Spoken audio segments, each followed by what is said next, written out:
Hello everybody, it's me Nate aka Devil Dog, and I'm back with another game review. This time I'm reviewing The Quarry.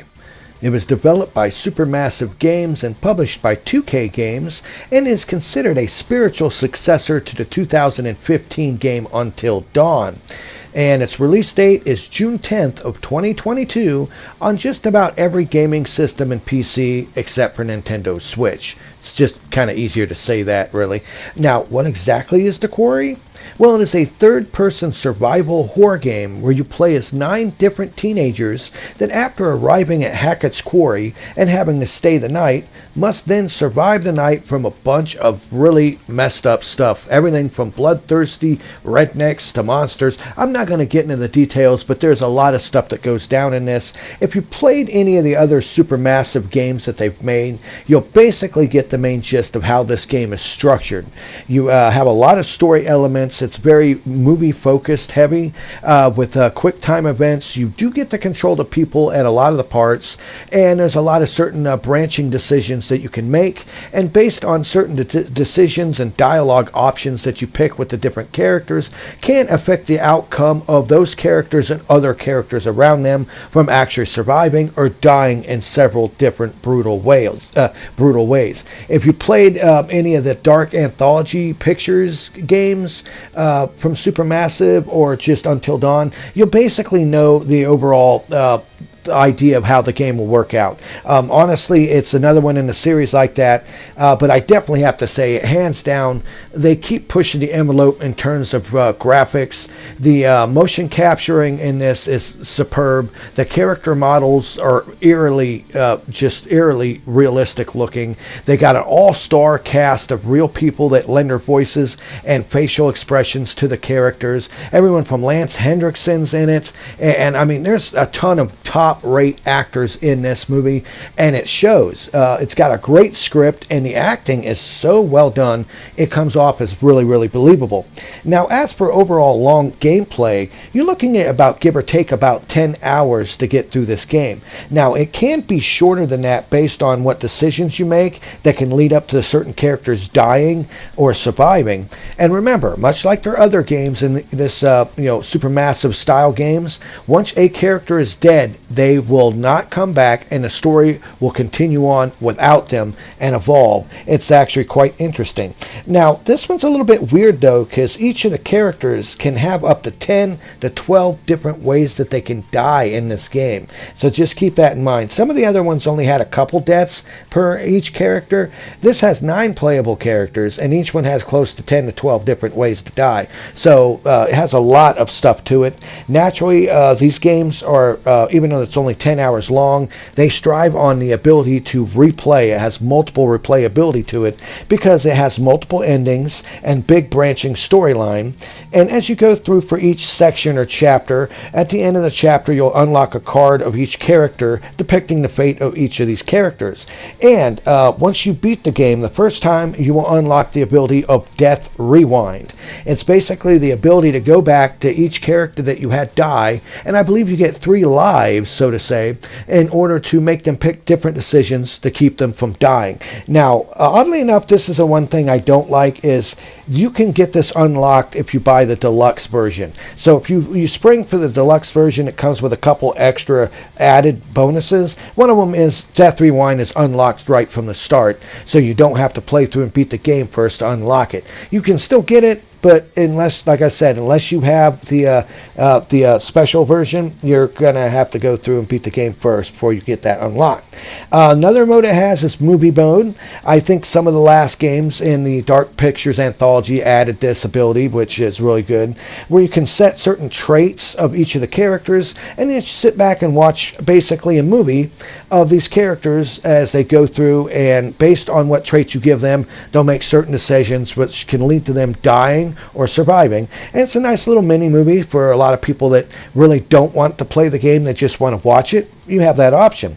It also has local multiplayer, similar to the way the Man of Medan played out, where you can actually take turns with each character. One person will play as one character, and when it gets to a certain part, it'll cut to the other character, then they play as that character, and you can progress through the game that way. And for the first, it has a true online mode. Well, I wouldn't say online mode, but you can have up to 7 players can get to play this game. And the way they do it is they vote. So basically, as you're playing through, if you're the host of the game, you can have 7 other people that are watching you play this game. And at certain decision points, they all get to make a vote. And you can, from that vote, it will help make the decision to progress through the game. Honestly, that's pretty cool, and you don't have to own a copy of the game to do this. You can download the demo version, which is absolutely free, for you to actually join the online mode and vote and play through. But Supermassive has said there has been an issue with the online multiplayer, so it has been delayed until July 18th. So it won't be until July 18th before you can actually take part in this online version of the game. If you want to play the game, though, you got to buy the game. But like I said, you can still participate for free with downloading the demo to do the online voting thing. Now, a lot of people who played Supermassive Games know they're one of the few companies that seems intelligent enough to really listen to their fan base in terms of things they liked and things they didn't like. And this is another example of that.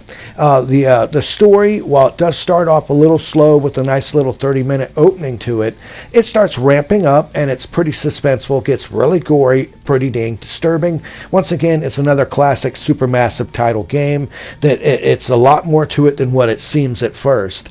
And with the massive different amounts of variations, death scenes, and different endings, you can go back through and it has a lot of replayability on this title, honestly.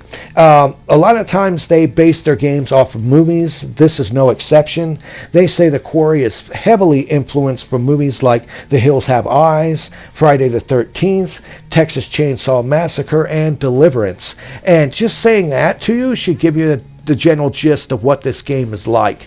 Just think about those movies, compile it together into a video game you can control and change the characters. You get the basic gist of what is going to happen to these kids in this game. And it's shocking, it's disturbing, and honestly, it's one of their better titles. It does feel like a spiritual successor to Untill Dawn.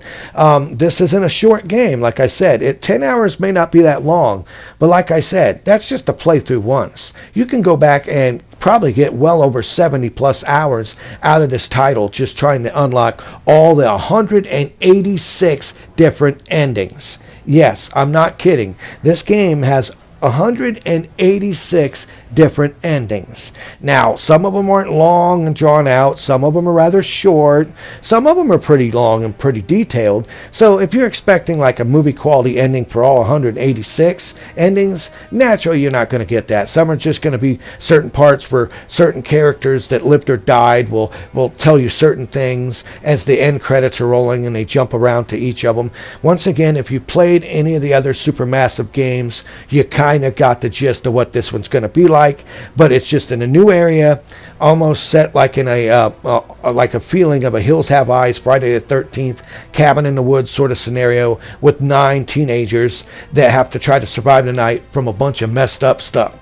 But in the end, I absolutely adore this game. I really like the additions they've added. I love the facial recognition, the animations, the acting is superb. The story is really good, very top notch, and I can see why some people would rather just watch this instead of play it. It's that good. You could just watch it all the way through and go, this is an entertaining movie.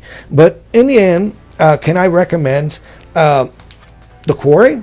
Yes, I can. And it is a full price game. It's not like their Dark Pictures anthology titles, which are like $20-$30. This one is a full price title of $60. So keep that in mind. But other than that, if you're a huge fan of psychological and just gore and shock and horror movies, and you love Supermassive titles, this is definitely one that I could recommend that you can pick up and play today. This was Nate, aka Devil Dog. I want to thank each and every single one of you for watching this review. Please leave in the comments below if you felt like I've left anything out of this title, if there's anything you would like to discuss with it. Heck, if you want to join me as one of the 7 other people to vote through an online playthrough of this, leave it in the comments below if you want to see a let's play of this that you can join in on. It'd be really kind of cool to actually do. Remember to give me a thumbs up, subscribe to my channel, and remember, of course, I always end my videos by saying, have fun Play hard, and remember, people, the devil is in the details. Peace out until next time.